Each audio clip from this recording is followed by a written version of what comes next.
February 25, 1629 Part 2, The Missing Piece. Mr. Atterbury pulled out an item from his pocket, a sliver of copper in the shape of a puzzle piece, and placed it in Amelia's hand. "Miss Amelia," he said, "take this copper and squeeze it tightly between your thumb and your index finger. As you do so, close your eyes and think about a moment where time stood still. When you are ready, take 3 deep breaths and throw the copper on the ground." Amelia looked up at Mr. Atterbury, very puzzled, and asked, "What happens when the copper hits the floor?" "You will have to trust me to find out," he assured her. Amelia tried to think about a time where she felt calm and at peace with herself. She remembered a time when she was 9 years old, alone at the lake near her parents' cottage, ice skating for hours and singing aloud. It was one of the first times in her life where nothing else mattered, except for the crisp winter air and the sound of the ice beneath her skates. In that moment, Amelia followed the instructions Mr. Atterbury had given her, closed her eyes, and began her deep breathing. As she took her 3rd breath and threw the copper puzzle piece onto the ground, she opened her eyes and gasped. Amelia was no longer in a desk in Mr. Atterbury's office. She had been transported to a winter wonderland in the forest. In the distance was a log cabin with a lake behind it, similar to the one she loved when she was 9. "Where am I?" Amelia questioned.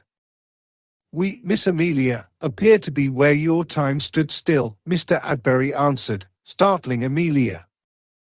Amelia softly smiled and her eyes began to tear up because she was remembering how simple and beautiful those moments were to her. "No tears, please, Miss Amelia." "Should we observe the cabin?" said Mr. Atterbury. Amelia nodded. The cabin was beautiful inside and out. Dark brown logs made up the walls, a crackling fire burning in the living room, and tall glass windows displaying the lake view. "I wish I could stay here forever," Amelia confessed. "No one would judge me and I could be happy living my life. I refuse to go back to a world where people are so mean." "Well, Miss Amelia," he said, "my plan is for you and I to work on that. You can't stay here forever, though. Your family would miss you dearly, and I need to do my job as a teacher to you and the other students.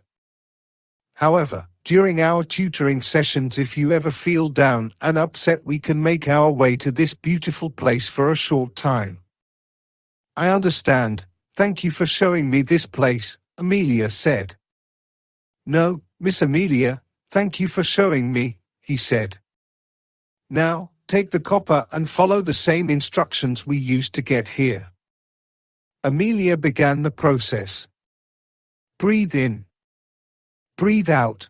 May 2nd, 1629. Is this goodbye? Weeks and months went by, and the day had come for Amelia's final exams. Amelia and Mr. Atterbury had returned to the winter oasis several times, usually in response to the many ups and downs they had while he was tutoring her. Amelia would find herself so overwhelmed with nerves about the exams that she would go weeks without looking Mr. Atterbury in the eyes. Being the patient man that he was, he would continue to instruct while she kept her eyes glued to her notes. The completion of these exams not only meant the end of the semester, but also the end of her time at this school before embarking to university. This idea had loomed over Amelia's head for many months, maybe even years. Would she succeed? How would she overcome her fears? Would every professor be as kind and understanding as Mr. Atterbury? The day before the exam, that afternoon, Mr. Atterbury and Amelia went to the winter cabin, sat on a wooden bench in front of a fire pit sipping coffee, as they watched a still frozen lake. "What if I forget everything?" Amelia asked. "Missy, you won't," answered Mr. Atterbury. "You'll be fine. You are so smart, and you need to believe that you are." "I believe it."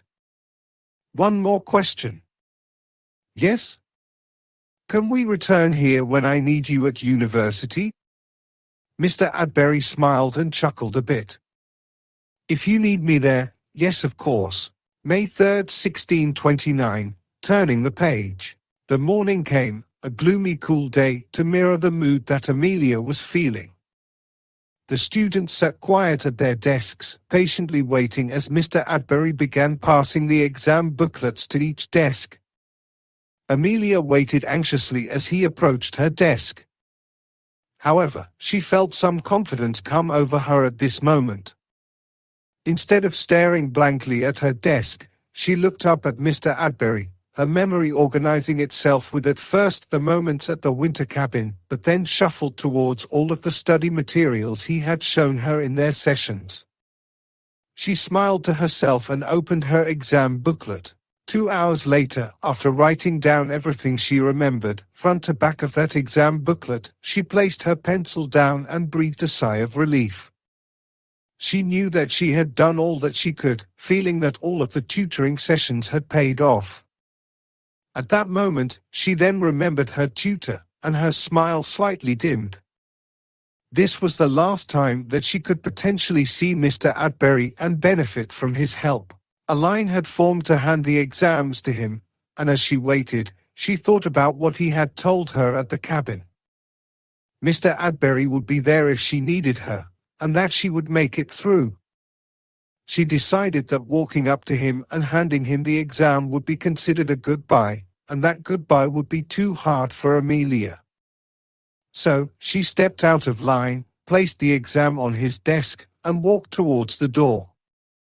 She took one last look as he was talking to another student and whispered, "This is not goodbye." End of chapter 2.